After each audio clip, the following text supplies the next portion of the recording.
అర్థం చేసుకొని ఈ కూటాన్ని ప్రారంభించుకుందాం. ప్రార్థన. మహాపరిశుద్ధుడైన తండ్రి, నీకు కృతజ్ఞతాస్తుతులు చెల్లిస్తున్నాను నాయనా.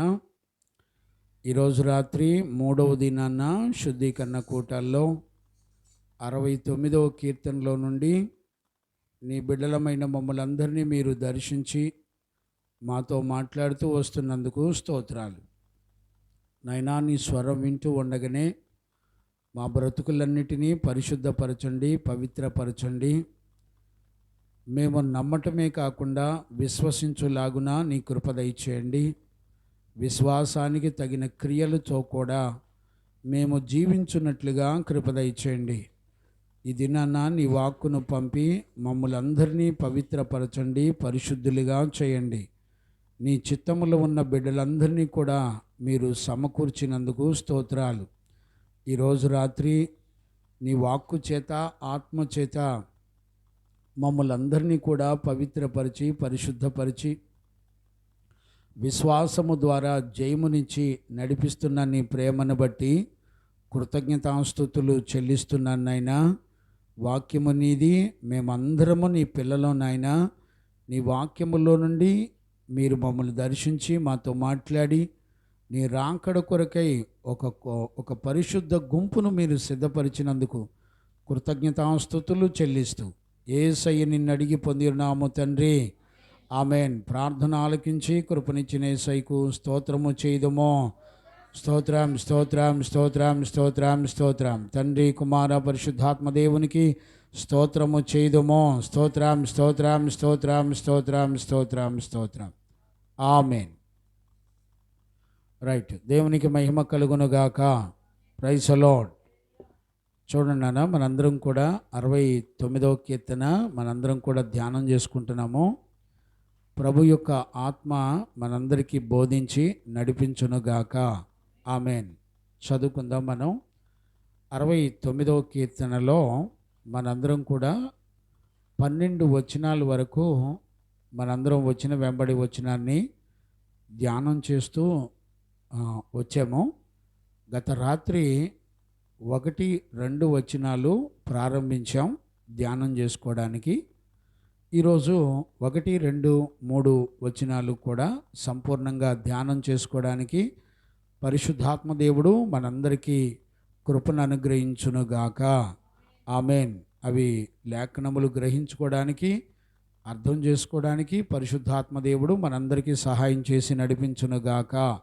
ఆమెన్. మంచిది నాన్న. చూడండి, మనం 1, 2, 3 వచనాలు మళ్ళీ ఒకసారి జ్ఞాపకం చేసుకొని ధ్యానం చేసుకుందాం. దేవా, జలములు నా ప్రాణము మీద పొర్లుచున్నవి.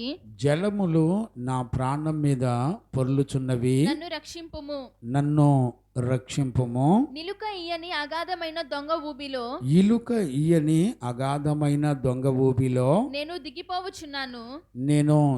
దిగిపోవచ్చున్నాను. అగాధ జలములలో నేను దిగబడి ఉన్నాను. అగాధ జలములలో నేను దిగబడి ఉన్నాను. వరదలు నన్ను ముంచివేయుచున్నవి. వరదలు నన్ను ముంచివేయుచున్నవి. నేను మొర్రపెట్టుట చేత అలసి ఉన్నాను. నేను మొర్రపెట్టుట చేత అలసి ఉన్నాను. నా గొంతుక ఎండిపోయెను. నా గొంతుక ఎండిపోయెను. నా దేవుని కొరకు కనిపెట్టుట చేత, నా దేవుని కొరకు కనిపెట్టుట చేత నా కన్నులు క్షీణించిపోయెను. నా కన్నులు క్షీణించిపోయెను. నిర్నిమిత్తముగా నా మీద పగపట్టు వారు. 4వ వచనం నాన్న. చాలు, 3 కంప్లీటెడ్ కదా. ఇక్కడ వరకు మరలా మనం వచ్చిన వెంబడి వచ్చినాన్ని ధ్యానం చేసుకుందాం. ఇక్కడ మనందరం చూస్తున్నప్పుడు దేవా నన్ను రక్షించు అనే పదంతో స్టార్ట్ అవుతుంది. వాడుక భాష బైబిల్లో చూస్తే మనకు అర్థమవుతుంది. అలాగే ఇంగ్లీషు ఇంకా మిగతా లాంగ్వేజ్లో కూడా చూసినప్పుడు దేవా నన్ను కరుణించు అనే మాటతో ప్రారంభం అవుతుంది. ఈ 69వ కీర్తనలో దావీదు యొక్క జీవితాన్ని, యేసుక్రీస్తు యొక్క జీవితాన్ని మనందరం కనులారా చూడొచ్చు. చూడండి, అలాగే పరిశుద్ధ జీవ గ్రంథంలో పాత నిబంధన పరిశుద్ధులు, క్రొత్త నిబంధన పరిశుద్ధులు కూడా ఇందులో ఉన్నారు. ఇక భవిష్యత్తులో జరగబోయేది ఏంటంటే మనందరం కూడా ఈ 69వ కీర్తనలో ఉండాలని మనలను మనమే ఖచ్చితంగా ఆ, చూడాలి. దేవునికి మహిమ కలుగునుగాక. Praise the lord. హల్లెలూయా. ఇది చాలా ప్రాముఖ్యమైనటువంటి అనుభవాన్ని మనకు తెలియచేస్తూ ఉంటుంది. చూడండి, ఇక్కడ మనం మొదటి వచనంలో జలములు నా ప్రాణము మీద పొర్లుచున్నవి. ఇప్పుడు చూడండి, ఇక్కడ భాష చూస్తున్నప్పుడు జలములు అనే భాషకి సముద్రాలో లేకపోతే ఆ వాగులు వంకలో పొంగి పొర్లి తన మీదకి ప్రవహిస్తున్నట్లుగా దావీదు చెప్పడాన్ని మనందరం కూడా చూస్తున్నాం. ఇక్కడ రియల్గా దావీదు సముద్రంలో మునిగిపోతున్నాడా అని కాదండి. ఇక్కడ దీని అర్థం ఏంటంటే, జలములు అనే మాటకి అర్థాలు ఉన్నాయి. మనం గ్రహించుకోగలిగితే ఈ జలములు వరద వలె పొంగుచు జిగటగల దొంగ ఊబి వలె అగాధ కోపంలోనికి మరణంలోనికి తీసుకువెళుతున్నట్టుగా దావీదు చెప్తున్నాడు. ఇక్కడ జలములు అంటే ఏంటి, వరదలు అంటే ఏంటి, ఇక్కడ ముంచి వేయబడ్డం అంటే అర్థం ఏంటి, ఇక్కడ జిగటగల దొంగ ఊబి అంటే అర్థం ఏంటి. ఇప్పుడు మనం మొదటి వచనాన్ని రెండో వచనాన్ని మనం చదువుకున్నప్పుడు మనందరం కూడా ఇదే విషయంలో దావీదు విడిపించబడినట్లుగా 14వ వచనం 15వ వచనంలో మనం చూడొచ్చు. ఇక్కడ చూడండి, 69వ కీర్తన 14, 15 వచనాలు కూడా చదువునానా. నేను దిగిపోకుండా ఊబిలో నుండి నన్ను తప్పించుము. ఊబిలో నుండి నన్ను తప్పించుము. నా పగవారి చేతిలో నుండి అగాధ జలములలో నుండి నన్ను తప్పించుము. నీటి వరదలు నన్ను ముంచనీయకుము. అగాధ సముద్రము నన్ను మృంగనీయకుము. గుంట నన్ను మృంగనీయకుము. చాలు, గమనించారా? గుంట నన్ను మింగనీయకుము. ఇప్పుడు చూడండి, మింగబడతా ఉన్నాడు, మునిగిపోతా ఉన్నాడు, కానీ నన్ను మింగనీయొద్దయ్యా అని 13వ వచనం నుండి ప్రార్థనలో అడుగుతున్నాడు. ఇక్కడ చూడండి, ప్రార్థన అనేది ఎంత శక్తివంతమైందో ఈరోజు మనకు అర్థం కావాలి. ఇప్పుడు ముంచి వేయబడుతున్నప్పుడు దావీదును నడిపించింది దేవుని యొక్క కృప. దేవుని యొక్క కృపా సత్యాలు కలిగిన వాడిగా దావీదు బ్రతికాడు. ఇప్పుడు చూడండి, దావీదుకి శ్రమ కలిగినప్పుడు మరణ అవస్థలో దేవుని యొక్క కృపా సత్యముల ద్వారా అతడు కాపాడబడ్డప్పుడు అతను జీవితంలో మనం ఏ అనుభవాన్ని చూస్తున్నామంటే ప్రార్థనా జీవితాన్ని చూస్తున్నాం. చూడండి, అతడు ప్రార్థించేటప్పుడు నన్ను మునిగిపోనియొద్దు, నన్ను రక్షించు ప్రభా, ముంచనీయొద్దు, నన్ను తప్పించు, ఊబిలో నుండి నన్ను తప్పించు అని మొరపెట్టడాన్ని చూస్తున్నాం. అంటే ఏ పరిస్థితుల్లో మనం ఏ జీవితాన్ని చేస్తే విడిపించబడతామో దావీదు ఎరుగున్నాడు. ఏం చేశాడు దావీదు? ప్రార్థించాడు. ఇప్పుడు నేను అడుగుతున్నాను, మనకి విరోధంగా శత్రువులు ఎదురైనప్పుడు, నిన్ను నన్ను బాధించే వాళ్ళు ఎదురైనప్పుడు, లేకపోతే రోగాలు ఎదురైనప్పుడు, సమస్యలు ఎదురైనప్పుడు దేవుడు తప్పనిసరిగా నన్ను విడిపించగలడు అనే మాట మన నోట వినపడిద్దండి. ప్రార్థనలో వినపడిద్దా? పోనీ ప్రార్థన అంటే ఎవడు ఎండో మనమే చేసుకుంటాం అనుకోండి. కాసేపు మనమే ప్రార్థన చేసుకునేటప్పుడు దేవుడు నన్ను తప్పించగలడు అనే పదాన్ని వాడతామండి. ఇక్కడ మనం గమనించవలసినటువంటి పరిస్థితులు ఏ అనుభవాన్ని చూపిస్తున్నాయంటే, ఇటు దావీదు కానివ్వండి, యేసుక్రీస్తు యొక్క జీవితంలో కానివ్వండి, వాళ్ళు ప్రార్థనా జీవితాన్ని కలిగి ఉండి వాళ్ళు రక్షించబడినట్లుగా మనం చూస్తున్నాం. ఇప్పుడు చూడండి, దావీదు ఎందులో చిక్కుకున్నాడో అందులో నుంచి తప్పించుకోవడానికి మొట్టమొదట అతను ప్రార్థనా జీవితాన్ని ఎన్నిక చేసుకున్నాడు. ఇప్పుడు చూడండి, నీ అనారోగ్యమైన, నీ శత్రువైనా, నీకున్న వ్యాధులైనా, నీ బిడ్డల యొక్క భవిష్యత్తులైనా ఏదైనా సరే నువ్వు దేవుని సన్నిధిలో మొరపెట్టినప్పుడు ఖచ్చితంగా ఆ ప్రార్థనకు దేవుడు జవాబు ఇచ్చి తీరుతాడు. ఇప్పుడు నీకు రక్త మాంసాల్లో ఉండగా మన జీవితంలో ఈ అనుభవాన్ని కలిగి ఉండాలి. ఇప్పుడు గమనించండి, రాజులను మనం నమ్మేమా, దేవుని నమ్మేమా? మనుషులను నమ్ముట కంటే యెహోవాను ఆశ్రయించుట మేలు అని రాయబడింది. ఎక్కడ? ఇర్మియా 17:5 ఎక్కడ చూడండి, నాకు కరెక్ట్ గుర్తులేదు.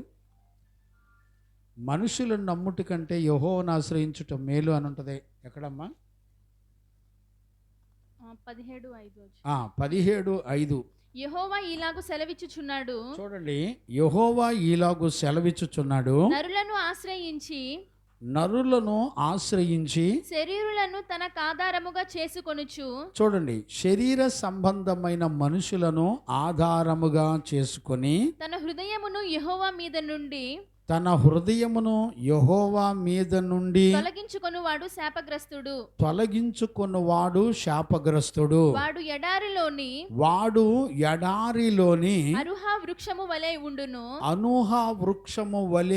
ఉండును. మేలు వచ్చినప్పుడు అది వానికి కనపడదు. ఇప్పుడు చూసారా, మేలు వచ్చినప్పుడు అది వాడికి కనపడదంట. వాడు అడవిలో కాలిన నేల యందును, వాడు అడవిలో కాలిపోయిన నేల యందు, నిర్జనమైన చవిటి భూమి యందును నివసించును. చూసారా, ఎక్కడ ఉంటాడు? అతని జీవితం ఎక్కడ ఉంటుంది గుర్తుపట్టారా? ఏమండి, మీరు ఇంటి దగ్గర కూర్చున్నప్పుడు ఇవన్నీ ధ్యానం చేసుకోవాలా? నేను కొన్ని విషయాలు రెఫరెన్సులు చదివించి ముందుకెళ్తూ ఉంటాను. మీరు ఇంటి దగ్గర ధ్యానం చేసుకోవాలి వాటిని. నేను అన్నీ చెప్పుకుంటూ పోతే ఇక ఈ 69వ కీర్తన ఒకటి ధ్యానం చేసుకుంటే సరిపోద్ది మన జీవితం మొత్తం. అందుకనే ఎప్పుడు కూడా కొంచెం మనం గమనించుకుంటూ ఉండి తీరాలి. చెప్పబడుతున్నటువంటి ప్రతి విషయాన్ని గమనించుకోవటం చాలా మంచిది. ఇక్కడ చూడండి, శరీరులను ఆధారం చేసుకోవద్దు, కన్ఫామ్గా చెప్తున్నాడు. శరీరులను ఆధారం చేసుకుంటే తప్పనిసరిగా యెహోవా హృదయంలో నుండి తొలగిపోతాడు. ఆయన ఉండడు మన హృదయంలో. చూడండి, ప్రార్థనా జీవితం అనేది దేవుని మన హృదయంలో పెట్టుకొని జీవించే జీవితం అని అర్థం. నీకు ఏ పరిస్థితులు వచ్చినా ప్రార్థన మీద నువ్వు ఎప్పుడైతే ఆధారపడతావో, ప్రార్థనలో దేవుని యొక్క ఉద్దేశం, దేవుని యొక్క చిత్తం, దేవుని యొక్క సంకల్పాలు అన్నీ కూడా నీ మనసుకు అర్థమవుతుంది. ఇప్పుడు నువ్వు ప్రార్థించట్లేదు, వాక్యం వినేసి వెళ్ళిపోతున్నావంటే నీ జీవితంలో దేవుని సంకల్పం తెలీదు, దేవుని యొక్క చిత్తం నువ్వు గుర్తుపట్టలేవు. గమనించారా? ఒకవేళ వాక్యం అర్థం కాకపోయినా నువ్వు ప్రార్థన చేసినా కూడా వ్యర్థమే. ఇక్కడ మనందరం కూడా గమనించవలసినటువంటి విషయం ఏంటంటే, ప్రార్థన జీవితం నీకు ఎక్కడి నుంచి రావాలంటే ఉపదేశంలో నుండే రావాలి. వాక్యంలో నుండే ప్రార్థనా జీవితం రావాలి, వాక్యములోనే విశ్వాస జీవితం రావాలి, వాక్యములోనే మరి దేవుని ఆరాధించే జీవితం రావాలి. వాక్యము ద్వారానే నీకు కృపావరాలు, ఆత్మఫలాలు, శరీర కార్యాలను చంపేటువంటి జీవితం రావాలి. ఏది వచ్చినా నీకు వాక్యం ఆధారమే. ప్రశాంత్, ఇటు చూడమ్మా, నాయకు చూడు. వాక్యం ఆధారం లేకుండా నీ జీవితంలో ప్రార్థించినా కూడా వ్యర్థమే.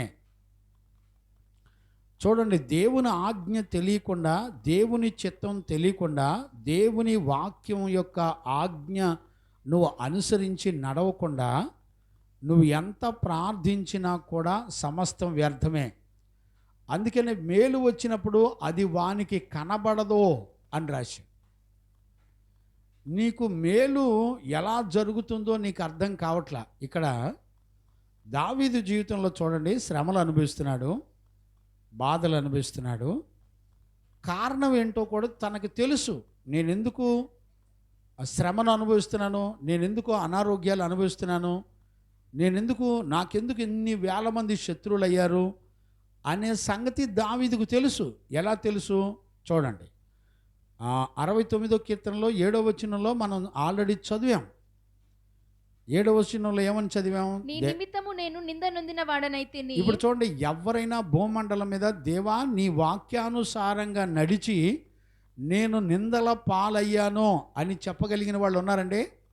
ఎబెనెజర్.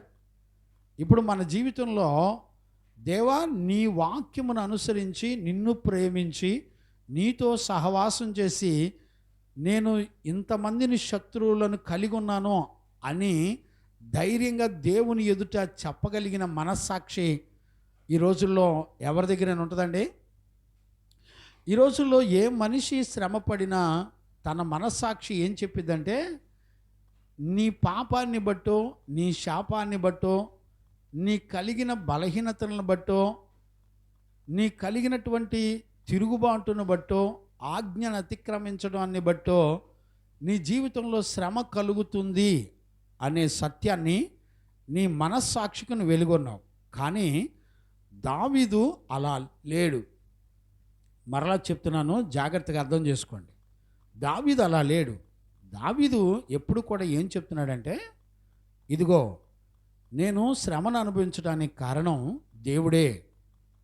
ఎందుకో తెలిసిన, ఆయన చిత్తం నా జీవితంలో జరగడం ప్రారంభించబడింది.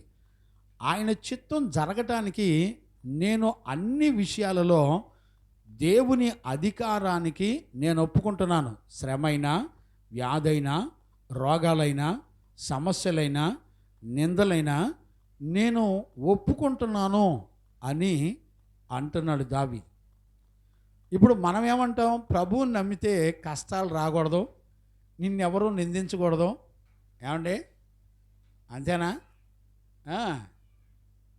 చూసారా, ప్రభువుని నమ్మితే కష్టాలు రాకూడదు, నిందలు రాకూడదు, శ్రమ రాకూడదు. ఇదంతా దుర్బోధండి.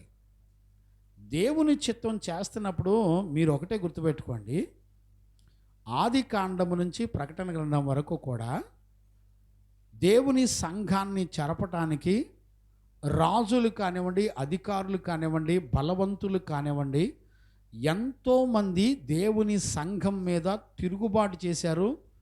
దేవుని సేవకులను, పరిశుద్ధులను, ప్రవక్తలను చంపారు. కానీ ఎక్కడ చూసినా ఆయన సేవ మాత్రం ఆగలేదు. ఆయన సత్యవాక్యాన్ని ఎవరు బంధించి ఉంచలేరు అని అపోస్తులుడైన పౌలు చెప్పాడు. దీన్ని బట్టి మనకు అర్థం కావలసినటువంటి అతి శ్రేష్టమైన సంగతి ఏంటంటే, ఈ భూ ప్రపంచంలో ఎంతోమంది దేవుని యొక్క చిత్తం సంఘంలో జరగకుండా ఉండడానికి ఎన్నో యుద్ధాలు జరిగినాయి. కానీ ఆయన తన పిల్లలను ఎరిగి ఉన్నాడు అని లేఖనాలు చెప్తున్నాయి. ఇప్పుడు దావీదు జీవితంలో ఎందుకు దావీదు అంత చక్కగా ప్రార్థన చేసి జిగటగల దొంగ ఊబిలో నుండి, మరి వరదలలో నుండి ఎందుకు తప్పించుకోగలిగాడు? కారణం ఏంటో తెలిసిన, అతనికి విశ్వసించాడు గనక అతనికి భూత భవిష్యత్ వర్తమాన కాలాలు తెలిసిపోతాయి.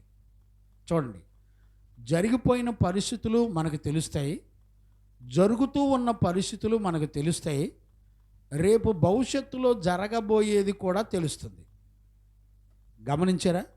విశ్వాసానికి ఉన్నటువంటి బలమే అది. అందుకని విశ్వసించిన పరిశుద్ధులు మనకి వాక్యానికి భిన్నంగా ఉంటే, నానా పింకీ, వాక్యానికి భిన్నంగా ఉంటే మనం ఏ పరిస్థితుల్లో ఉంటామా అనేది పూర్తిగా విశ్వసించినటువంటి పరిశుద్ధులకు తెలిసిపోతూ ఉంటుంది.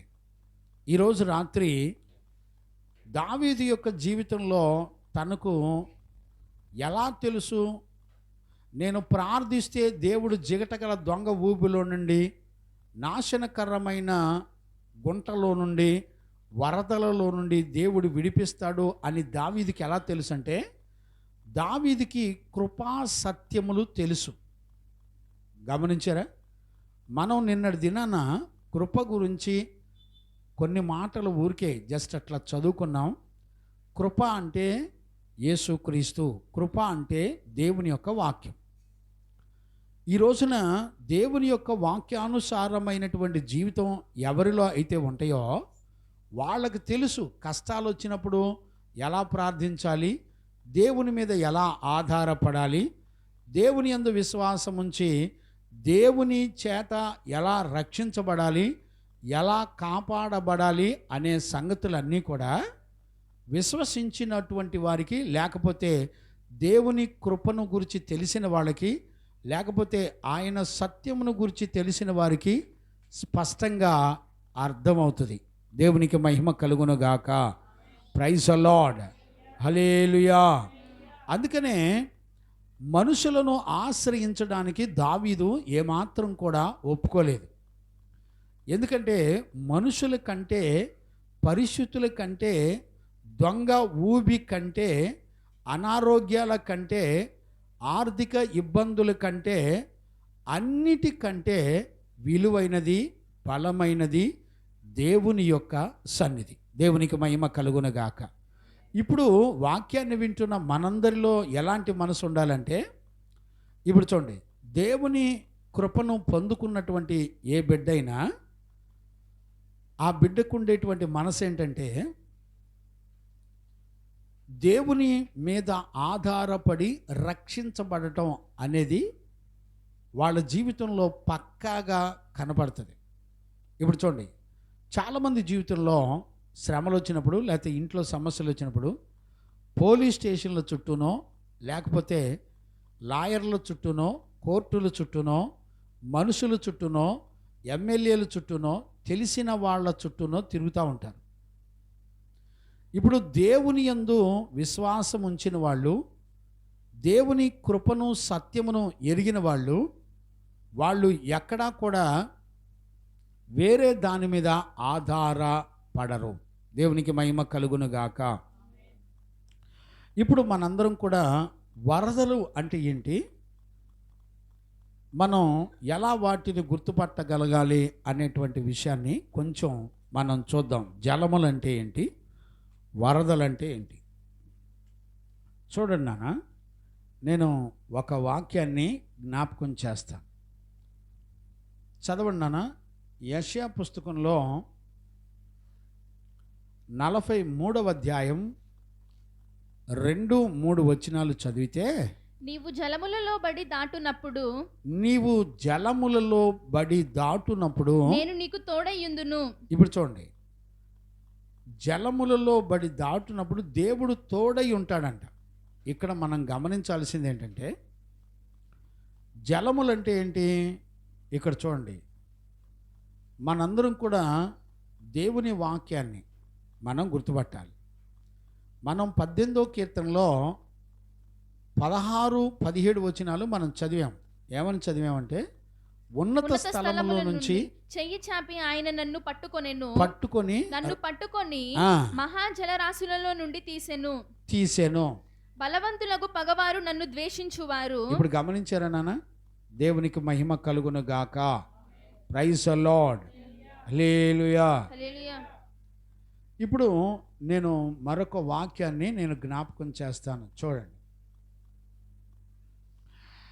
2వ సమూయేలు పుస్తకం 22వ అధ్యాయం 5వ వచనాన్ని మనం చదువుకుందాం. 2వ సమూయేలు పుస్తకం 22వ అధ్యాయం 5వ వచనం. మృత్యువు యొక్క అలలు నన్ను చుట్టుకొనగను వరద పొర్లు వలె భక్తిహీనులు నా మీదకి వచ్చి. ఇప్పుడు చూడండి, వరద వలె ఎవరు వస్తారంట? భక్తిహీనులు వస్తారట. ఇప్పుడు వరద అనంటే ఎవరిని పోల్చాడంటే భక్తిహీనులు. ఇప్పుడు చూడండి, భక్తిహీనులు అంటే ఎవరు? భక్తి ఉన్నవాళ్ళ, భక్తి లేనివాళ్ళ? భక్తి ఉంది కానీ తగినంత భక్తి లేని వాళ్ళు. అంటే అర్థం ఏంటి? రక్తం ఉంది కానీ తగినంత రక్తం లేదు, దాన్నే రక్తహీనత అంటారు. అంతేనండి, రక్తహీనత అంటారు. ఇప్పుడు భక్తి ఉంది కానీ దేవుడు కోరుకున్నంత భక్తి లేదు, దాన్ని ఏమంటారంటే భక్తిహీనులు అంటారు. ఇప్పుడు ఈ భక్తిహీనులంతా కూడా ఎలాగుంటారంటే వరదలాగా ఉంటారంట. ఇప్పుడు వరదలు వచ్చినాయి, తుఫాన్ వచ్చింది, ముంచెత్తేస్తున్నాయని నిజంగానే మనం ఈ 69వ కీర్తనలో చదువుకుంటున్నాం.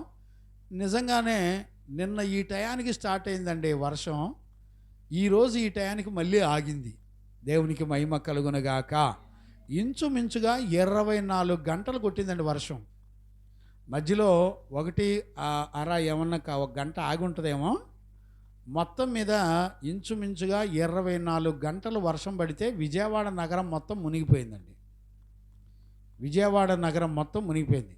అసలు ఈరోజు ఈ కూటం జరిగిద్దో జరగదో అనుకున్నాను నేనైతే. దేవుడు చక్కటి కృపనిచ్చి ముందల వర్షాన్ని ఆపేశాడు. దేవునికి మహిమ కలుగునగాక. Praise the lord. ఇప్పుడు వరద వలె భక్తిహీనులు వచ్చి ఎవరి మీద పడతారట? నీతిమంతుల మీద పడతారు.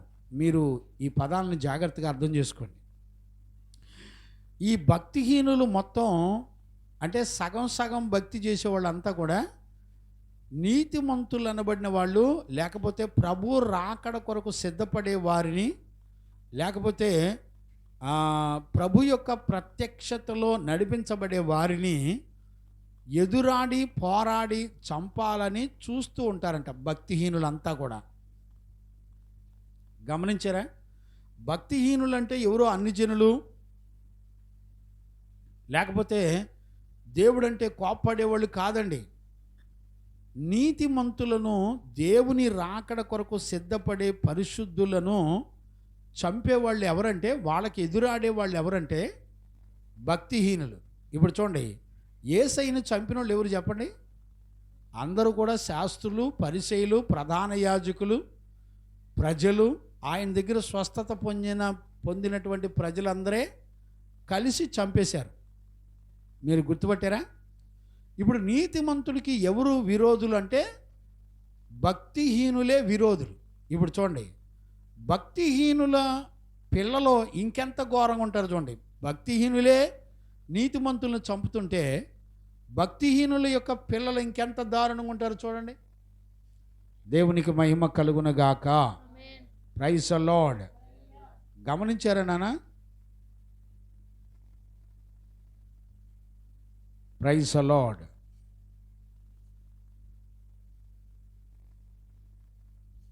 నాన్న నెట్ ఆగిపోయింది ఏంటో చూడు నాన్న.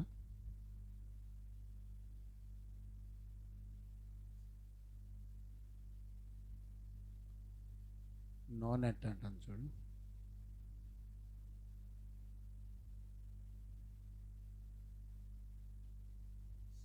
Praise the lord.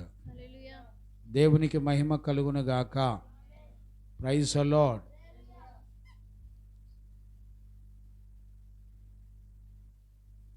Could not connect internet.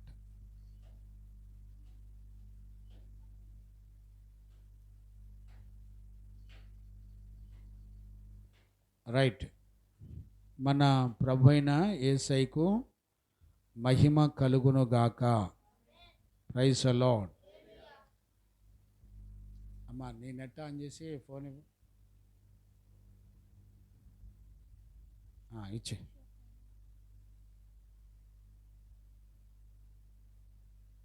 Right. లైవ్లో ఉన్న పిల్లలందరూ వినబడుతుందని నేను అనుకుంటున్నాను. ఎవరైనా మాట్లాడతారా? లైవ్లో ఉన్న పిల్లలు, అయ్యా వినపడుతుందా? దేవునికి మహిమ కలుగునుగాక.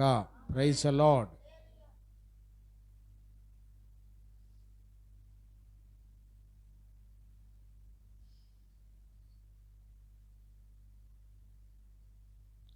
రైట్. అయ్యా లైవ్లో ఉన్న పిల్లలు వినపడుతుందా? తెలియటల్లా. రైట్. దేవునికి మహిమ కలుగును గాక.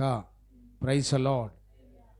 చూడండి నాన్న, వరద వల్లే వచ్చారంటే ఎవరు వీళ్ళంతా కూడా భక్తిహీనులు. భక్తిహీనులు సంగతి సరే, వాళ్ళ కడుపున అయ్యా నాన్న చెప్పండి నాన్న. నాన్న లైవ్లో ఉన్న వాళ్ళు ఒకసారి మాట్లాడండి. హలో అయ్యా వినపడుతుందా లైవ్లో ఉన్న పిల్లలకి? ఏంటో నాన్న వినపడుతుందా నాన్న? అయ్యా లైవ్లో ఉన్న పిల్లలకి వినపడుతుందా? రైట్. దేవునికి మహిమ కలుగును గాక. Praise the Lord. ఇక్కడ మనందరం కూడా గమనించాలి.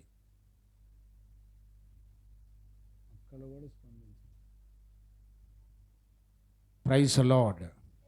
రైట్.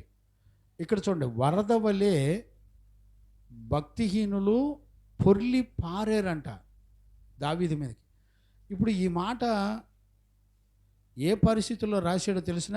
అది 22 సమూయేలు పుస్తకం 1వ వచనం నుంచి చదువున్నానా?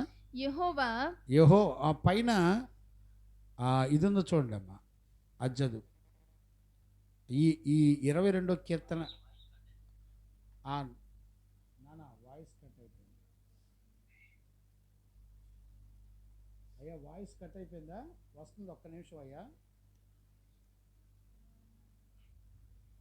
నానా ఒక్క నిమిషం లైన్లో ఉండండి.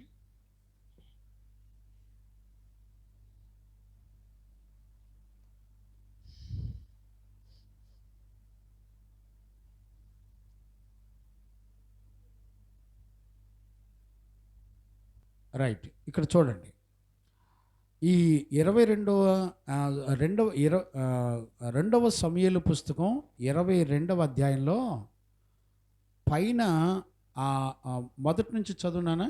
యెహోవా తన్ను సౌలు చేతిలో నుండి తన శత్రువుల అందరి చేతిలో నుండి తప్పించిన దినమున దావీదు ఈ గీత వాక్యములను చెప్పి యెహోవాను స్తోత్రించెను. అతడు ఇట్లనెను, యెహోవా నా శైలము, నా కోట, నా రక్షకుడు, నా దుర్గము, నేను ఆయనను ఆశ్రయించుదును, నా కేడెము, రక్షణ శృంగము, నా ఉన్నత దుర్గము, నా ఆశ్రయ స్థానము, ఆయనే నాకు రక్షకుడు, బలాత్కారుల నుండి నన్ను రక్షించువాడవు నీవే. కీర్తనీయుడైన యెహోవాకు నేను మొర్రపెట్టి తిని, నా శత్రువుల చేతిలో నుండి ఆయన నన్ను రక్షించెను. మృత్యువు యొక్క అలలు నన్ను చుట్టుకొనగను. వరద పొర్లు వలె భక్తిహీనులు నా మీదకి వచ్చి, అదండి, మృత్యువులాగా వస్తారంట. వరద వలె మృత్యు వలె వస్తారంట. ఎవరు? భక్తిహీనులు. ఇప్పుడు భక్తిహీనులు కడుపులో పుట్టిన వాళ్ళ సంగతి ఏంటి? ఇప్పుడు చూడండి, కీర్తనల పుస్తకంలో మనందరం కూడా కీర్తనల పుస్తకంలో చూడొచ్చు. 58 వచనం చదవండి నాన్న. 58 వచనాన్ని మనం చదువుకోవచ్చు. తల్లి కడుపున పుట్టినది మొదలుకొని భక్తిహీనులు. ఇప్పుడు చూడండి, భక్తిహీనులు ఎప్పటి నుంచి ప్రారంభమవుతారు తెలిసిన? తల్లి గర్భములో నుంచే భక్తిహీనులు పడతారు. ఈ భక్తిహీనులందరూ ఎలాగుంటారో తెలిసిన? మీరు గుర్తుపట్టారా? నీతిమంతులను చంపుతూ ఉంటారు, వీళ్ళే భక్తిహీనులు. ఇప్పుడు చూడండి, అంటే నీతికి విరోధంగా బ్రతికేటువంటి వాళ్ళే భక్తిహీనులు. వీళ్ళు చిన్నప్పటి నుంచే పెరుగుతూ ఉంటారంట. అంటే అర్థం ఏంటి?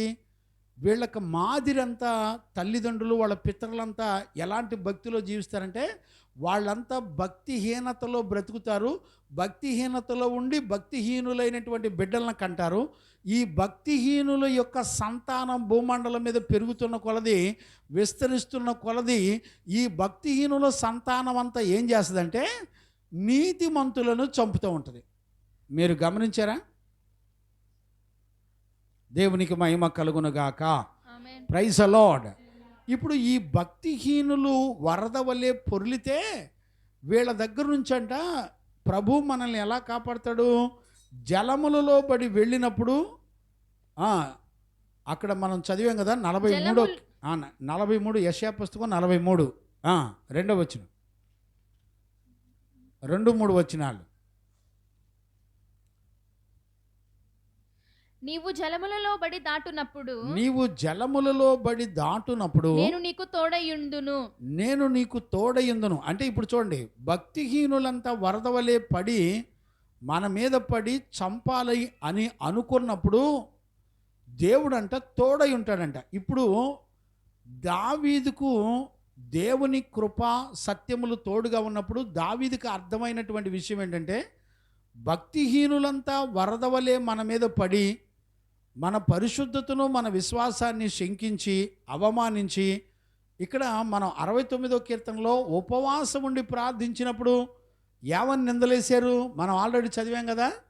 ఎన్నో వచనం అది చూడండి, 10వ వచనం నుండి చదువునానా. ఉపవాసం ఉండి నేను కన్నీరు విడువగా, 69వ కీర్తన 10వ వచనం, ఉపవాసం ఉండి నేను కన్నీరు విడవగా అది నాకు నిందాస్పదమాయెను. అది నాకు నిందలేస్తున్నారంట. వాళ్ళేమో ఉపవాసం ఉండి ప్రభువా ఈ శ్రమల నుంచి, ఉగ్రత నుండి, భక్తిహీనుల నుండి కాపాడమని వాళ్ళు ప్రార్థన చేస్తుంటే నిందిస్తున్నారంట. నువ్వేం పాపం చేసి నువ్వు ఉపవాసం ఉండి ప్రార్థన చేసుకుంటున్నావో, నువ్వేం అన్యాయం చేసావో అని నిందలేస్తూ ఉంటారంట.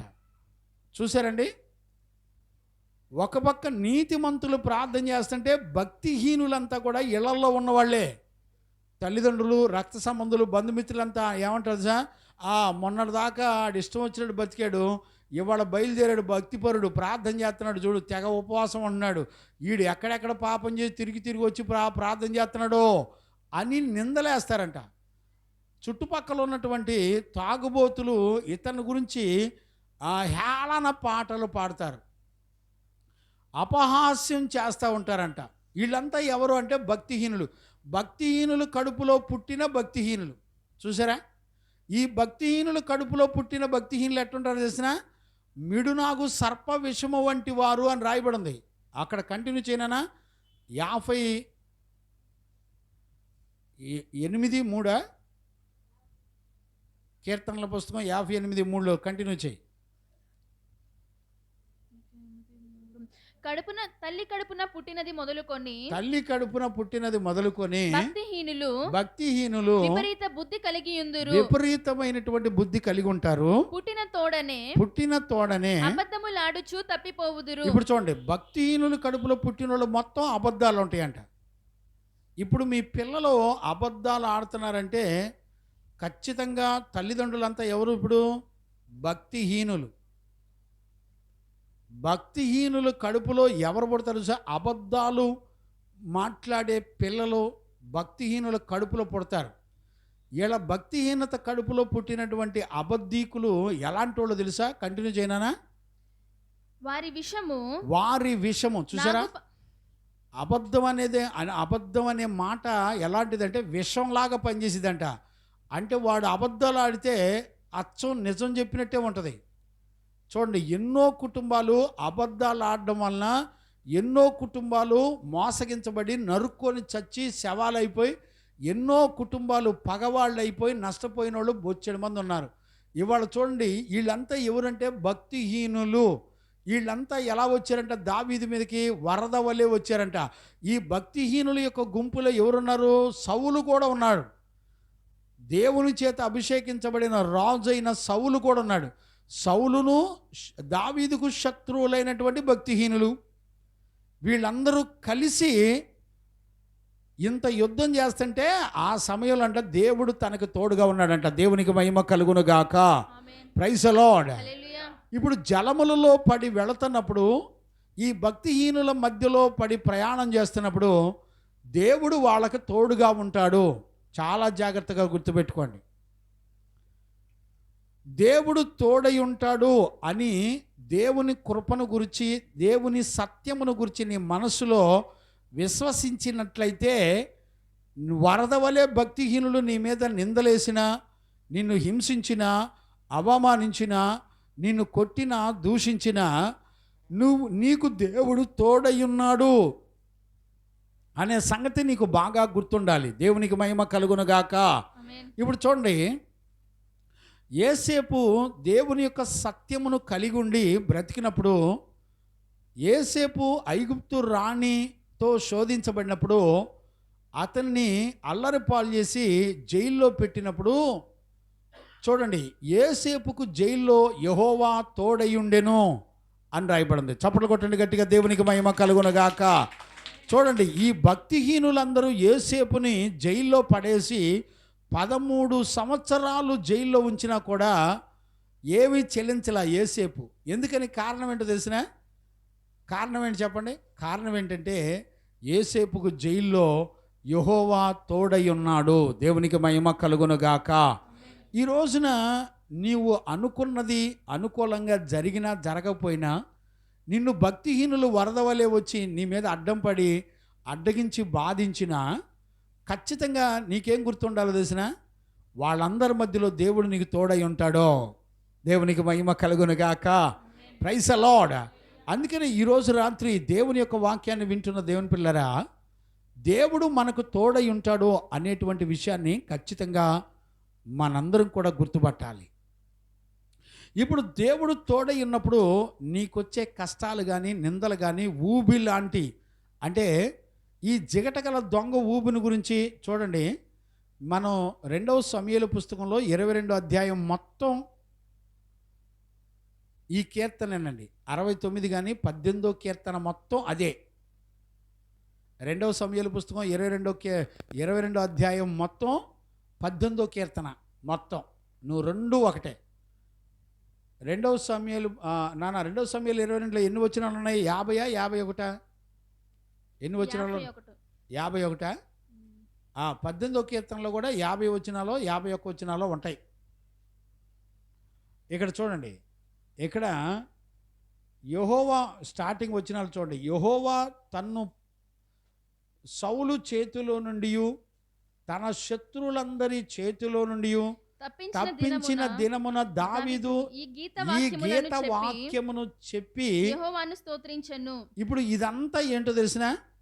యెహోవా నన్ను తప్పించెను, జిగటగల దొంగ ఊబిలో నుంచి నన్ను కాపాడెను అనేది దేవుని స్తుతించే కీర్తన అంట. ఇప్పుడు మనం స్తుతి అంటే ఏంటి? మనకేమర్థమైంది?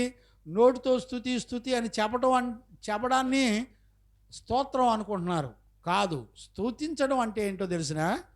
ప్రభువా, నా చెడుతనం నుండి నన్ను కాపాడావు, నా పాపం నన్ను పాతాళాన్ని తీసుకెళ్తుంటే నా పాప శాపం నుండి నాకు విడుదలిచ్చావు, భక్తిహీనులు పాపాన్ని నేర్పి నన్ను మోసం చేస్తుంటే భక్తిహీనతలో నుంచి నన్ను విడిపించావు అని దేవుని స్తుతించాలంట. ఇదంతా కూడా ఈ 22వ సమూయేలు పుస్తకం అంతా కూడా, 22వ అధ్యాయం అంతా కూడా దేవుని స్తుతించడం. ఇంకో విషయం చెప్పనా? 18వ కీర్తన అంతా కూడా సేమ్ 22వ సమూయేలు పుస్తకమే, 18వ కీర్తన కూడా సేమ్. ఈ రెండు ఒకటే. అందులో కూడా 50 వచనాలు ఉంటాయి, ఇందులో అయితే 51 వచనాలు ఉంటాయి. అంటే ఒక వచనం దగ్గర పదాలు ఒకటే కలిపి రాయడం జరిగింది. అందుకని కీర్తనలోకి వచ్చేటప్పటికేమో 50 వచనాలు వచ్చినాయి. 22వ సమూయేలు పుస్తకంలోకి వచ్చేప్పటికి 51 వచనాలు వచ్చినాయి. దేవునికి మహిమ కలుగునుగాక. ఇప్పుడు మనం 22వ కీర్తన చదివినా, క్షమించండి, 18వ కీర్తన చదివినా, 22వ సమూయేలు 22వ అధ్యాయం చదివినా రెండు ఒకటే. గమనించారా? చూడండి, ఇదే విషయం 18వ కీర్తనలో పైన వచనాల్లో రాసి ఉంటో చదువునానా? 18వ కీర్తనలో ప్రధాన గాయకునికి, ఇది చూడండి, ప్రధాన గాయకునికి అంటే ఈ కీర్తన దేవుని మందిరంలో యాజకులు పాడారు.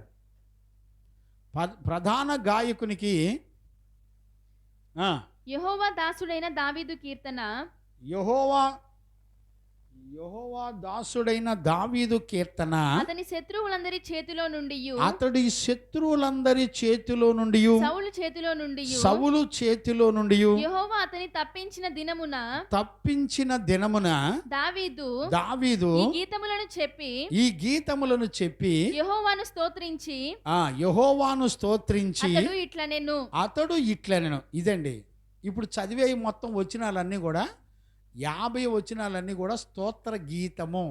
ఇక్కడ చూడండి, వాక్య గీతము అని రాశారు.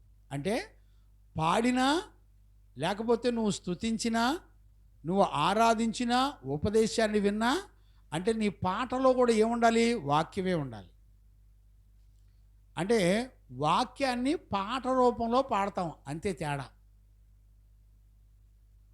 నువ్వు పాటని వాక్య రూపంలో పాడటం అనేదే పాట, లేకపోతే కీర్తన. నువ్వు ఉపదేశం వింటం అనేది వాక్యం. గమనించారా? అంటే ఈ కూటం ప్రారంభించినప్పుడు మనం ఏం చేస్తాం? ప్రార్థన చేసి పాట పాడతాం. అంటే పాటే వాక్యాన్నే పాటగా పాడతాం, అంతే తేడా. అలాగే మరలా ముగించేటప్పుడు కూడా వాక్యాన్నే, ఉపదేశాన్నే వింటాం, ముగిస్తాం. అంటే ప్రారంభమైనా ముగింపైనా ఉపదేశమే, వాక్యమే నీ జీవితంలో. వాక్యం లేకుండా ప్రార్థన ఉన్నా, వాక్యం వినకుండా నువ్వు ప్రార్థన చేసినా కూడా చెల్లవు. అందుకనే సామెతల పుస్తకంలో 28:9 వచనమా, యెహోవా ధర్మశాస్త్రమును వినకుండా చెవిని తొలగించు వాని ప్రార్థన హేయమైనది అని ఉంటుంది. 9వ వచనం. 28:9 సామెతల పుస్తకం. ధర్మశాస్త్రం వినకుండా చెవిని తొలగించుకోని ప్రార్థన హేయము. చూసారా? ఉపదేశం వినకుండా నువ్వు ప్రార్థన చేసినా కూడా చెల్లవు. అంటే నువ్వు ప్రార్థన చేయాలంటే ఖచ్చితంగా నీకు వాక్యం తెలిసి ఉండాలి. ఇప్పుడు దావీదు ప్రార్థనలో కానివ్వండి, లేకపోతే దావీదు రక్షించబడిన విధానంలో కానివ్వండి, అన్నిటిలో కూడా ఆ గీతం అంతా కూడా ప్రార్థన అని ఉంటుంది. గమనించారా? ప్రార్థనే కీర్తన, కీర్తనే ప్రార్థన, ఈ రెండు కలిపి వాక్యం. చూడండి, ఎటు తిరిగినా వాక్యమే. పాట రూపంలో ఉన్న వాక్యమే, ప్రార్థించిన వాక్యమే, నువ్వు దేవుని స్తుతించిన వాక్యమే, ఆరాధించిన వాక్యమే. గుర్తుపట్టారా నాన్న? అందుకనే చూడండి, మనము 22వ చూడండి, 22వ సమూయేలు పుస్తకం 22వ అధ్యాయం మొదటి నుంచి మనం చదువుకుంటే చూడండి, ఇక్కడ చక్కటి నడకను మనం చూడొచ్చు. యెహోవా తన్ను సౌలు చేతిలో నుండి తన శత్రువులందరి చేతిలో నుండి తప్పించిన దినమున దావీదు ఈ గీత వాక్యములను చెప్పి యెహోవాను స్తోత్రించెను. అంటే చూడండి, నువ్వు ప్రార్థించినా, పాట పాడినా, వాక్యం విన్నా, అన్ని వాక్యాలే ఉండాలి. ప్రార్థనలో వాక్యం ఉండాలి, నువ్వు స్తుతించడంలో వాక్యం ఉండాలి, వాక్యాన్ని కూడా వినాలి. ఇది సంగతి. ఇప్పుడు చూడండి, ఇప్పుడు దావీదు ఎలాంటి జీవితం చేశాడో చక్కగా మనం చెప్పొచ్చు. ఇక్కడ చూడండి, 2వ వచనం చదువునానా, యెహోవా నా శైలము, యెహోవా నా శైలము, నా కోట, నా రక్షకుడు, నా దుర్గము, నేను ఆయనను ఆశ్రయించుదును.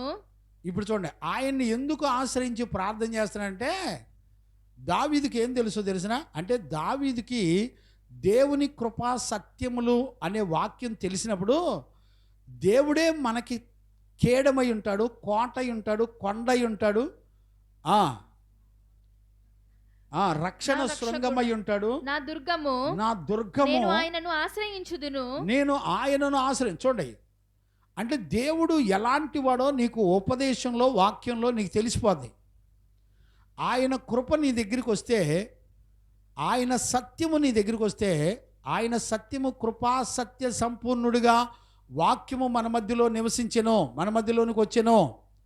ఇప్పుడు వాక్యం గనుక నీకు అర్థమైతే, ఆ కృపా సత్యములు గనుక నీకు అర్థమైనప్పుడు, ఆ రెండిటి ద్వారా నీకు అర్థమయ్యేది ఏంటంటే, యెహోవా నీకు కేడెముగా ఉంటాడు, యెహోవా నీకు కోటగా ఉంటాడు, యెహోవా నీకు దుర్గముగా ఉంటాడు, యెహోవా నీకు రక్షణ శృంగముగా ఉంటాడు. ఇప్పుడు అర్థమైందండి. అలాంటి వాడిగా ఉన్నప్పుడు దావీదుకి వరద వలె భక్తిహీనులు ముంచి చంపేయబోతున్నా అలా నుంచుంటాడు అక్కడ. దేవునికి మహిమ కలుగునుగాక. ఇప్పుడు చూడండి, కొత్త నిబంధనలో అపోస్తులంతా ఎలా ఉన్నారు? మరణాలకు ఎదురెళ్ళారు. చూసారా? ఈ పేతురు అయితే, అయ్యా నీతిమంతుడైన యేసుక్రీస్తుని సిలువేశారు, నన్నైతే తలకిందులుగా వేయండి, నేను ఆయనతో సమానుని కాదు అని తలకిందులుగా వేయించుకున్నాడు. చూసారా? మరణాన్ని వాళ్ళు ఎలా ఎదిరించారో చూడండి. ఎందుకో తెలిసిన, మరణంలో ఆయన నీకు కేడెముగా ఉంటాడు, ఆయన కొండ కోటగా ఉంటాడు, ఆయన రక్షణ శృంగముగా ఉంటాడు. ఈ రోజున నేను అడుగుతున్నాను, నువ్వు నమ్మిన విశ్వాసంలో, నువ్వు నమ్మాను అన్నటువంటి నీ విశ్వాసంలో దేవుడు నీకు కొండ కోటగా ఉండి, భక్తిహీనులందరూ వరదవలే నీ మీద పొంగి పొర్లినా, నిన్ను ఎంతమంది నిందిస్తున్నా దేవుడు నీకు కొండగా కోటగా ఉంటాడు.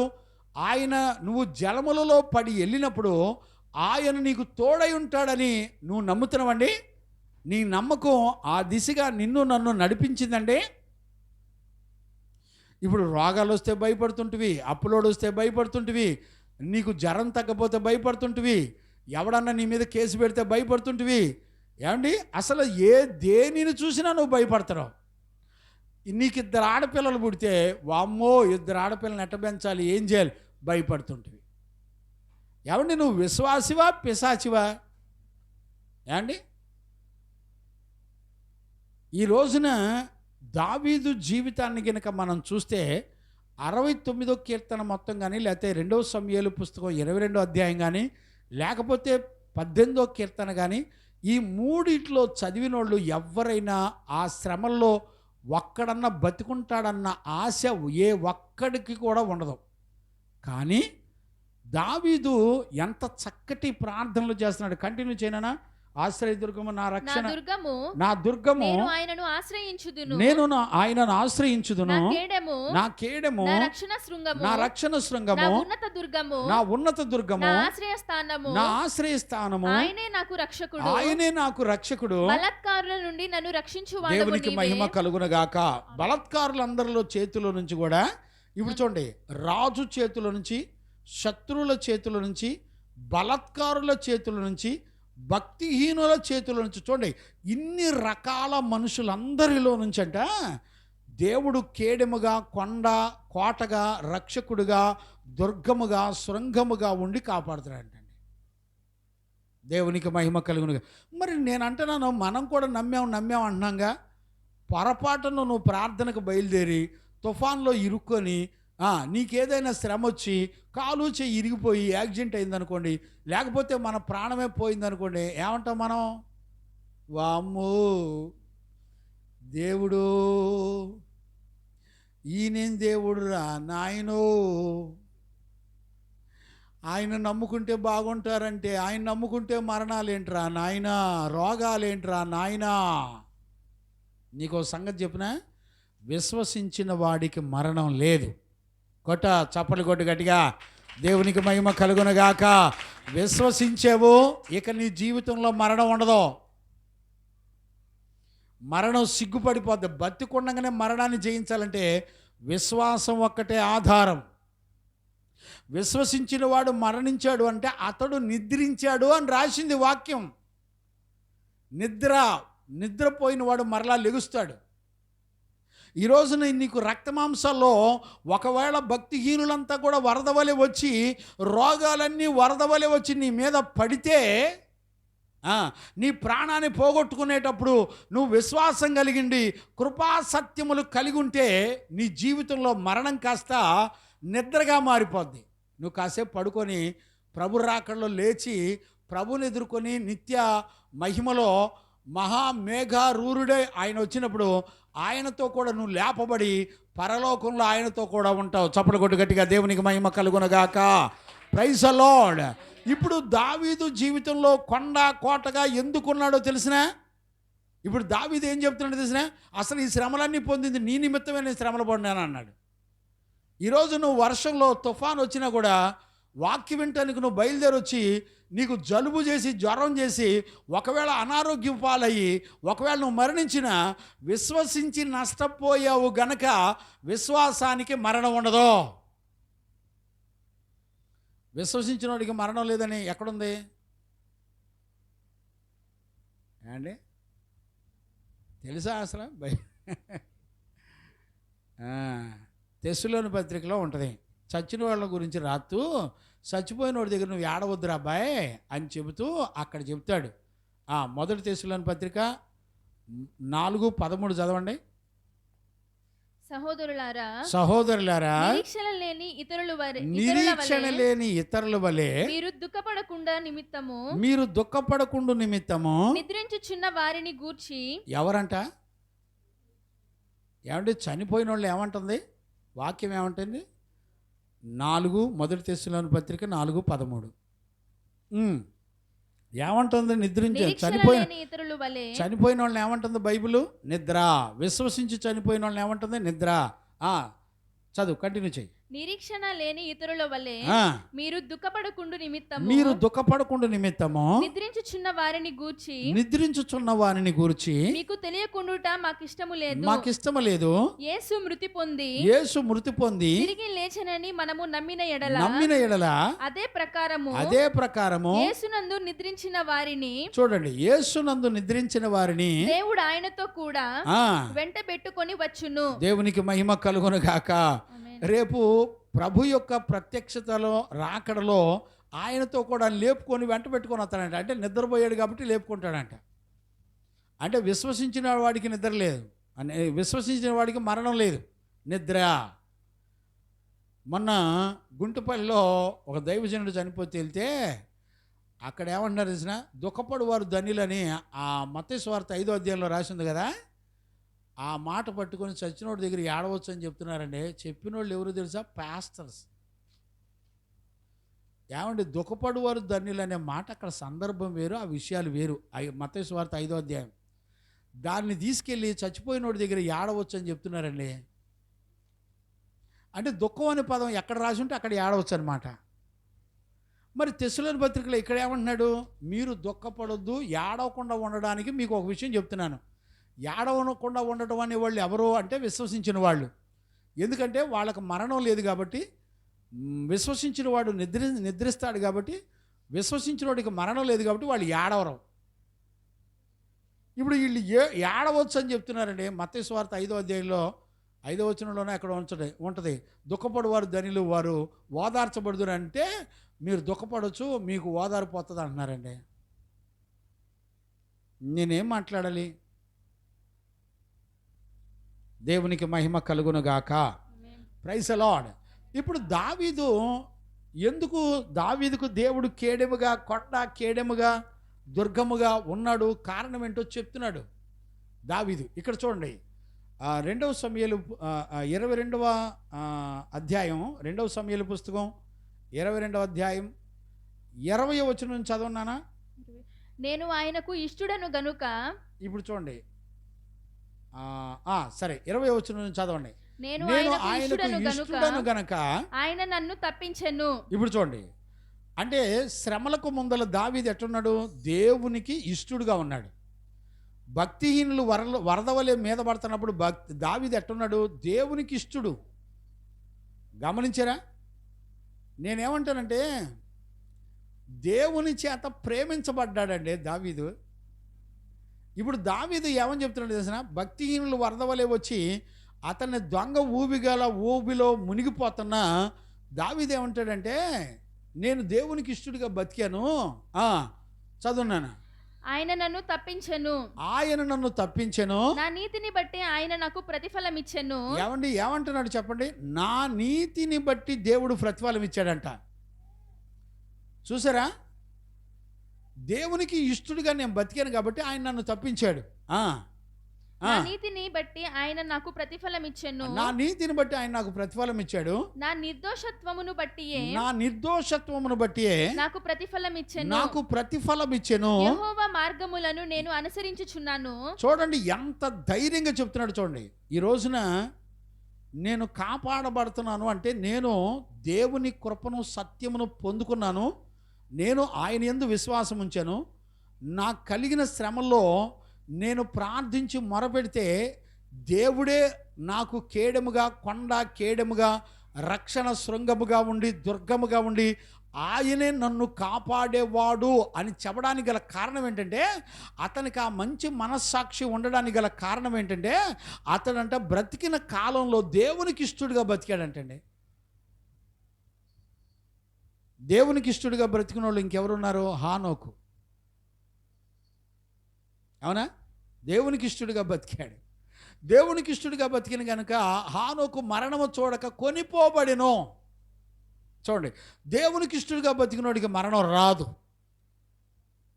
అందుకని మత్తయి సువార్తలో ఏమని రాశాడంటే, యేసుప్రభు ఏమన్నా అంటే, శరీరమును చంపువానికి భయపడక శరీరమును ఆత్మను రెండింటినీ చంపే దేవునికి భయపడాలి. ఇక ప్రపంచంలో దావీదుకు తెలుసు, ఇక ప్రపంచంలో ఎవ్వరికీ భయపడేటువంటి జీవితం అతనిలో లేదు. ఒకవేళ సొంతోళ్ళే వచ్చి చంపినా, భక్తిహీనులు వచ్చి చంపినా అతడు నిద్రలోకి వెళతాడు తప్ప అతనికి మరణం అనేది ఉండదు. దేవునికి మహిమ కలుగును గాక. ఈ వాక్యాలు విన్న తర్వాత దావీదు యొక్క జీవితాన్ని చూసినప్పుడు, యేసు ప్రభు జీవితాన్ని చూసినప్పుడు, వాళ్ళు మరణపు ముళ్ళును విరిచి మరణాన్ని జయించి పునరుద్ధానంలో లేపబడ్డారు. దేవునికి మహిమ కలుగును గాక. ఇప్పుడు చెప్పండి, ఈ రోజున 69వ కీర్తన కనుక నీకు తెలియకపోతే, 2వ సమూయేలు పుస్తకం 22వ అధ్యాయం నీకు తెలియకపోతే, 18వ కీర్తన కనుక నీకు తెలియకపోతే నీ పరిస్థితి ఏంటి? ఇప్పుడు నీ బతికినంతకాలం నీ ఇష్టం వచ్చినట్టు తిరిగి అప్పటికప్పుడు వచ్చి ప్రభువా నన్ను కాపాడు రక్షించంటే కాపాడతాడు అనుకుంటున్నావా? దావీదును జిగటకల దొంగ ఊబిలో నుంచి, జలములలో నుంచి, భక్తిహీనుల యొక్క శాపాల నుంచి ఎప్పుడు కాపాడాడు తెలుసా? బతికినంతకాలం దేవునికి ఇష్టడుగా బతికాడు. కొట్టి చప్పట్లు కొట్టి గట్టిగా దేవునికి మహిమ కలుగును గాక. మనుషుల మీద ఎవ్వరి మీద ఆధారపడకుండా జీవము గల దేవుని వైపే చూసి బతికాడండి. ఈరోజు నీకు శ్రమ వస్తే నీకు పోలీసులు కావాలి, శ్రమ వస్తే నీకు లంచాలు కావాలి ఉద్యోగాల కోసం, నీకు శ్రమ వస్తే అనారోగ్యాలు వస్తే ఏంటేంటో కావాలి. మనుషులందరి మీద నువ్వు ఆధారపడతావు, లాయర్ల మీద ఆధారపడతావు, ఏంటి ఈ లోక చట్టాల మీద ఆధారపడతావు. నీతిమంతుడు ఎక్కడా కూడా మనుషుల మీద కానీ లోక చట్టాల మీద కానీ ఎవరి మీద ఆధారపడ్డండి. యోబులాగా పిల్లలందరిని చూసుకొని యెహోవా ఇచ్చెను, యెహోవా తీసుకొనెను, యెహోవాకు మహిమ కలుగును గాక అంటాడు. అలాంటి బ్రతికిన వాళ్ళలో జ్ఞానయ్య గారు బ్రతికాడండి. నిజంగా నాకు అనిపిస్తుంది, పరిశుద్ధుడు. 2 ఆడపిల్లల్ని, అయ్య చనిపోయారు, అమ్మ చనిపోయింది, కొడుకు చనిపోయాడు, 3 చనిపోయారు. 2 ఆడపిల్లల్ని దేవుని కృపకు అప్పగించి వెళ్ళిపోయాడండి. ప్రైజ్ ది లార్డ్, హల్లెలూయా.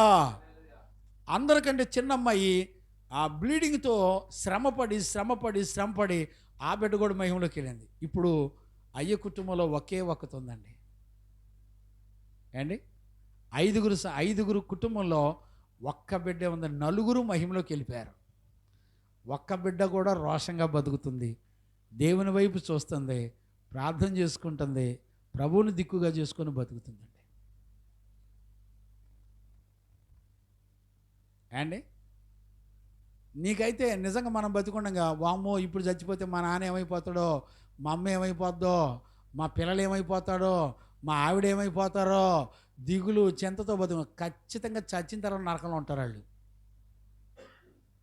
నీకు విషయం చెప్పనా, బిడ్డల గురించి కానీ నీకు కలిగిన వారి గురించి కానీ దిగులు లేకుండా ఎప్పుడు బతుకుతావు తెలిసిన? దేవుని కృపా సత్యములు నీకు అర్థమైతే అట్ట బతుకుతావు. ఇప్పుడు దావీదుకి అర్థమైంది, యేసయ్యకి అర్థమైంది. భక్తిహీనులందరూ కలిసి యేసయ్యని భక్తిహీనులందరూ కలిసి చంపాలని చూస్తే వదలో నోరు తెరకుండా మౌనంగా ఉన్నాడంట నా ప్రభు. దేవునికి మహిమ కలుగును గాక. Praise the Lord. బిడ్డలారా, మీరు ఆలోచించండి, ఈ రోజున ఈ మనసు మనకుందండి. ఈ జీవితం మనకుందండి. యేసయ్యను పోలిన జీవితం మనకుందండి. దావీదును పోలినటువంటి జీవితం మనకుందండి. ఒకసారి ఊహించండి, ఈ రోజున దావీదులో ఉన్నటువంటి జీవితం మనలోకి వచ్చిందండి.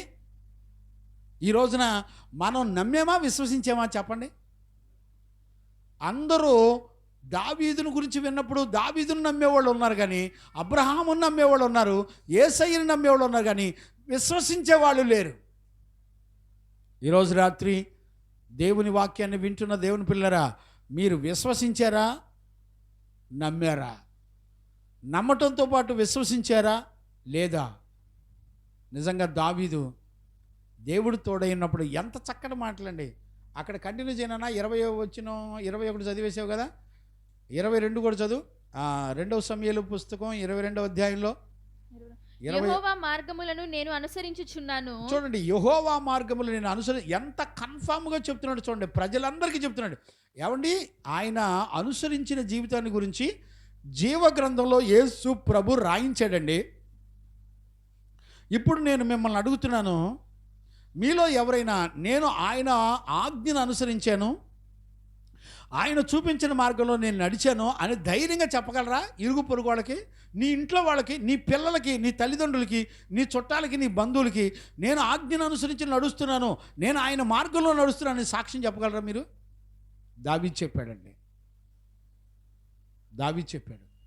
దావీదు ఏమంటున్నాడు తెలిసిన? అయ్యా, నేను బ్రతుకుండగా ఆయన ఆజ్ఞలు అనుసరించి నడిచాను, ఆయన కట్టడలను అనుసరించి నడిచాను, ఆయన మార్గాలు నేను అనుసరించి నడిచాను, అందుకనే దేవుడు నన్ను తప్పించాడు, ఆయన నన్ను అందుకనే విడిపించాడని నీతిమంతుడు ఎంత చక్కటి సాక్ష్యం చెప్తాడు చూడండి.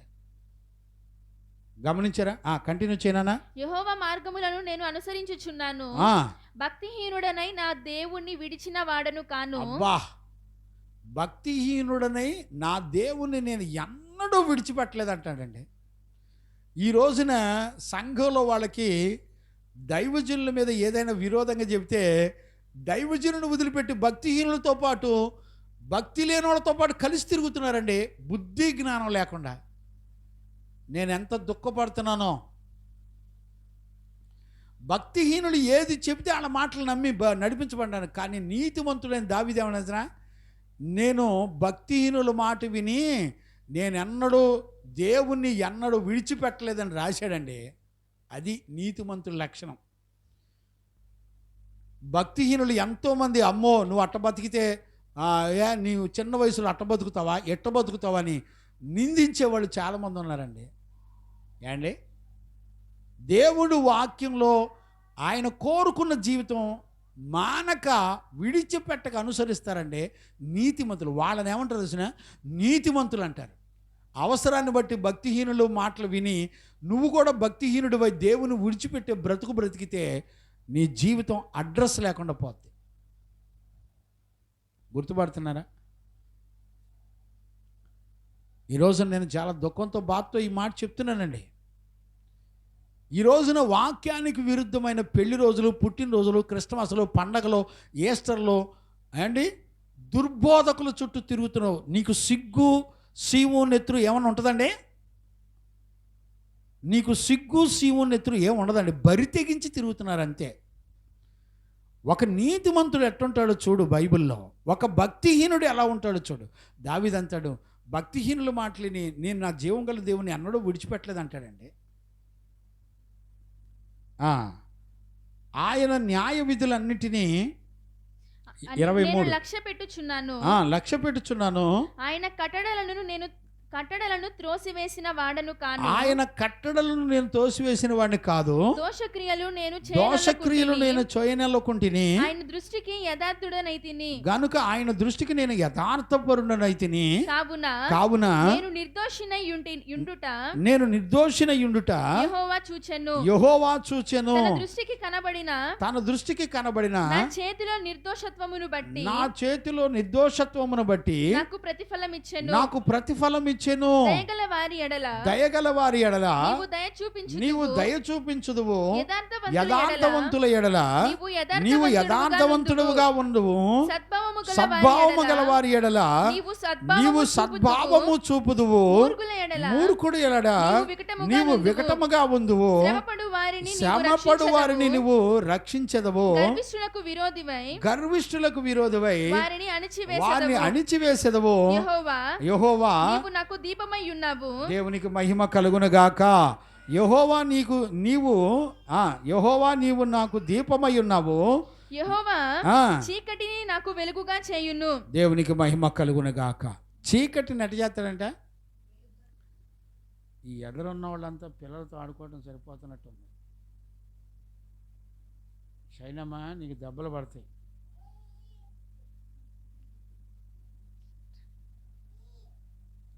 దేవునికి మహిమ కలుగును గాక. Praise the Lord. కాబట్టి ఈరోజు ఖచ్చితంగా మనందరం కూడా గుర్తుపట్టాలి. ఈరోజు నువ్వు ఖచ్చితంగా దేవుని కృపను, ఆయన సత్యమును కలిగి జీవిస్తే, సత్యమును కలిగి గనుక జీవిస్తే, నువ్వు బ్రతికుండగానే దేవుని కట్టడలు, ఆజ్ఞలు గనుక అనుసరించి, ఆయన నీతిని గనుక అనుసరించి నడిస్తే, నువ్వు ఎలాంటి భక్తిహీనులు వరద వలె నీ మీదకి వచ్చినా, శత్రువులు వచ్చినా, భక్తిహీనులు వచ్చినా, మరి భయంకరమైన రోగాలు వచ్చినా, శ్రమలు వచ్చినా, వాటన్నిటిల్లో దేవుడు నీకు తోడై ఉండి తప్పించేవాడిగా ఉంటాడు. దేవునికి మహిమ కలుగును గాక. ఈరోజు రాత్రి వాక్యం వింటున్న దేవుని పిల్లరా, ఈరోజు మన హృదయాల్ని సరిచేసుకుందాం. దావీదు వలె, యేసయ్య వలె మా జీవితం 22వ కీర్తన వలె, క్షమించండి, 2వ సమయాలు 22 వలె, 18వ కీర్తన వలె, 69వ కీర్తన వలె నేను ఉండాలి ప్రభా, అలాంటి జీవితం నేను కూడా చెయ్యాలి ప్రభా అని దిద్దుబాటు చేసుకుందాం. ప్రార్థన చేసుకుందాం. మోకరించండి, ప్రార్థన చేసుకుందాం. స్తోత్రం స్తోత్రం స్తోత్రం స్తోత్రం స్తోత్రం స్తోత్రం స్తోత్రం స్తోత్రం స్తోత్రం స్తోత్రం. మహాపరిశుద్ధుడైన తండ్రి, నీకు కృతజ్ఞతాస్తుతులు చెల్లిస్తున్నాను నాయనా. ఈ 3వ దినాన కూడా 69వ కీర్తనలో నుండి నీ బిడ్డలతో నాతో ఎంతో తేటగా మాట్లాడుతూ వచ్చినందుకు స్తోత్రాలు నాయనా. దావీదును నువ్వు ఏ పరిస్థితుల్లో తప్పించావో, రక్షించావో, అతడు బ్రతికిన కాలంలో ఎలాంటి జీవితాన్ని కలిగుండి బ్రతికాడో, అతనికి దావీదుకు నువ్వు కొండగా, కోటగా, రక్షణ దుర్గముగా ఉండి నువ్వు ఎలాగో కాపాడుతూ వచ్చావో, నీ లేఖనాల్లోంచి మాతో మాట్లాడి మమ్మల్ని బలపరిచినందుకు స్తోత్రాలు.